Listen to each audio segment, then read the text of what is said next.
माननीय सदस्य श्री श्रीकांत शिंदे जी।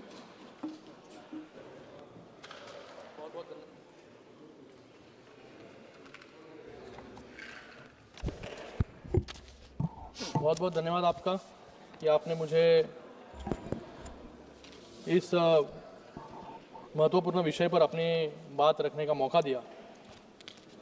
आज हम इलेक्टोरल रिफॉर्म्स पर बात कर रहे हैं। मैं अपनी पार्टी शिवसेना की तरफ से इसकी पूरी तरीके से समर्थन करता हूँ। आज 9 दिसंबर के दिन 79 साल पहले भारत की संविधान सभा पहली बार बैठी थी। उस दिन उनके सामने एक ही लक्ष्य था, एक ऐसा भारत बनाया जाए जहां जनता ही जनार्दन हो। 1946 में चर्चा इस बात पर की थी कि वोट का अधिकार किसे मिले, और आज 2025 में चर्चा इस बात पर है कि उस वोट का सम्मान कैसे सुरक्षित रहे। और इसी वोट के सम्मान के लिए सबसे ज़रूरी है एसआईआर और इलेक्टोरल रिफॉर्म्स, जो आज जिस पर हम लोग चर्चा कर रहे हैं। महोदय, आज जब चर्चा इलेक्टोरल रिफॉर्म्स की हो रही है तो ये चर्चा सिर्फ बदलाव की नहीं है, ये चर्चा है इस देश के 75 साल के इतिहास की। कैसे इस देश का लोकतंत्र हर चुनाव के साथ मजबूत होता गया।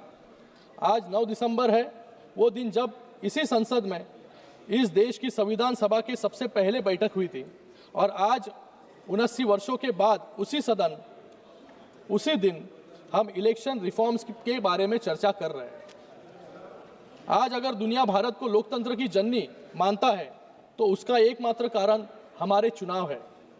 ये वो शक्ति है जो हर 5 साल में एक आम नागरिक को यह अधिकार देती है कि वह देश की बागडोर किसे सौंपना चाहते हैं, ये डिसाइड करने के लिए।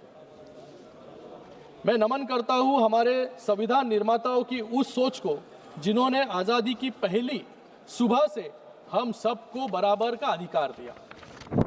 महोदय, अमेरिका जैसे विकसित देश को महिलाओं को वोट देने के अधिकार के लिए उनको 144 साल लग गए, लेकिन भारत ने पहले दिन से ही ये तय किया था कि चाहे वो उद्योगपति हो या खेत में पसीना बहाने वाला किसान, चाहे वो पुरुष हो या महिला, सबको वोट का अधिकार मिलेगा। यह समानता ही हमारे सबसे बड़ी ताकत है।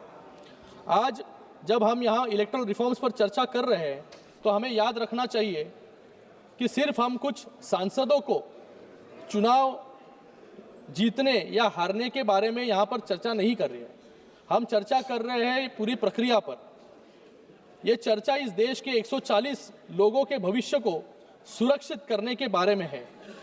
यह सुधार इसलिए जरूरी है ताकि कतार में खड़े आखिरी व्यक्ति को भरोसा इस व्यवस्था पर हो और मजबूत हो सके।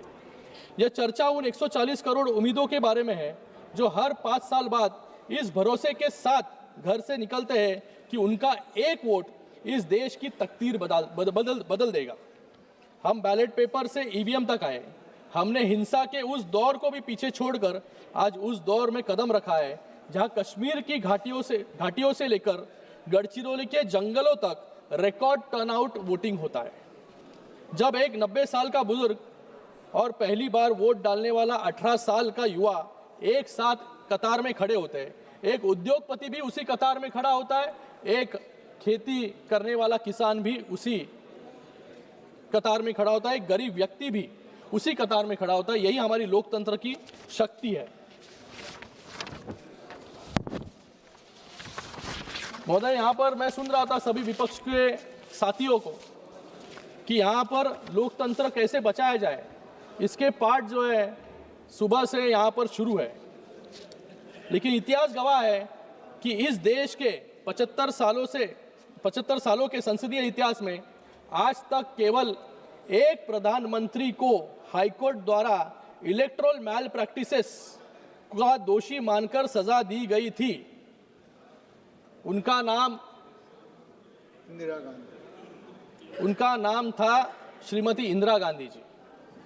1975 में इलाहाबाद हाईकोर्ट ने जब उनका चुनाव रद्द किया तो उस फैसले का सम्मान करने के बजाय इस देश पर इमरजेंसी का काला धब्बा लगाने का काम भी इसी कांग्रेस ने किया। इतना ही नहीं, अपनी कुर्सी बचाने के लिए संविधान को ही बदल डाला और कानून ले आए कि प्रधानमंत्री के चुनाव को कोर्ट में चुनौती ही नहीं दी जा सकती, जिन्होंने अपनी सत्ता के लिए संविधान का गला घोटा, आज वो संविधान के प्रत हाथ में लेकर जो है यहाँ पर नैतिकता का ढोंग कर रहे हैं। इतिहास गवाह है 1952 में जब पंडित नेहरू का तथाकथित स्वर्णिम युग था, जब जनादेश को बदलने के लिए बैलेट बॉक्सेस के अंदर नाइट्रिक एसिड डाला गया था। जो वोट इनके खिलाफ थे उन्हें जलाकर खाक कर दिया गया। इन्होंने भारत के पहले चुनाव में ही जनता के भरोसे को एसिड डालकर जला दिया गया। इनका सबसे बड़ा पाप, अभी यहाँ पर कुछ वक्ता डॉक्टर बाबा साहेब अम्बेडकर जी के बारे में बात कर रहे थे, लेकिन वही डॉक्टर बाबा साहेब अम्बेडकर जी को संविधान संसद में पहुंचने से रोकने का काम भी इसी कांग्रेस ने किया। 1952 में पंडित नेहरू ने खुद उनके खिलाफ उम्मीदवार उतारा और जब लगा कि बाबा साहब जीत रहे थे तो 74,333 वोटों को अवैध इनवैलिड घोषित करवाने का काम भी इन्होंने किया। और आज यहाँ पर ईवीएम पर बात ये लोग कर रहे, इलेक्शन कमीशन पर बात ये कर रहे, सवाल उठा रहे। सोचिए महोदय, 74,000 वोट रिजेक्ट हुए और बाबा साहेब महज 14,000 वोटों से इन्होंने हरवा दिया। और आज ये बाबा साहब का यहाँ पर उदाहरण दे, जिस महापुरुष ने देश के हर गरीब और दलित को वोट का अधिकार दिया, इन लोगों ने संसद में घुसने से रोकने का काम भी इन्होंने ही किया। तभी वोट चोरी, ये आज जो वोट चोरी चिल्ला रहे, तभी वोट चोरी करने का काम कांग्रेस के माध्यम से यहाँ पर हुआ। आप जरा इनके आधुनिक युग पर आते। 1989 का चुनाव और सीट थी अमेठी, जहां से तत्कालीन प्रधानमंत्री चुनाव लड़ रहे थे। वहां खुलेआम बूथ लूटे गए, लाठियां चलाई। पाप का घड़ा इतना भर गया कि चुनाव आयोग को सबूत दिखाने के बाद 97 पोलिंग स्टेशनों पर रीपोलिंग का आदेश देना पड़ा। जिस देश के प्रधानमंत्री के खुद की सीट पर निष्पक्ष चुनाव न हो सके, वो आज लोकतंत्र का पाठ जो है यहाँ पर सभी को पढ़ा रहे। यहाँ पर मैं टीएन शेषन जी का भी उदाहरण देना चाहूंगा कि टीएन शेषन जी जो एक निष्पक्ष अधिकारी थे, उनको रातों रात कानून बदलकर उनके पर जो है काटने का काम भी इन्होंने किया। आज मैं यहाँ पर यूबीटी वालों को भी सुन रहा था, कल भी उनको मैं सुन रहा था, लेकिन बाला साहब ठाकरे के जी के बारे में वो अभी भूल गए बात करने के लिए। लेकिन मैं यहाँ पर याद दिलाना चाहूंगा कि जिस इलेक्शन कमिश्नर ने MS गिल ने हिंदू हृदय सम्राट बाला साहब ठाकरे जी का वोट का अधिकार छीन लिया गया था, आज उसी कांग्रेस के साथ बैठने की आज उसी कांग्रेस के साथ इनको बैठना पड़ रहा है। मैं बाला साहब ठाकरे जी का एक उदाहरण देना चाहूंगा। 1990 में जब बांग्लादेशियों की संख्या मुंबई में और पूरे भारत में बढ़ रही थी, तभी इन्हीं बांग्लादेशियों घुसपैठियों को बाहर निकालने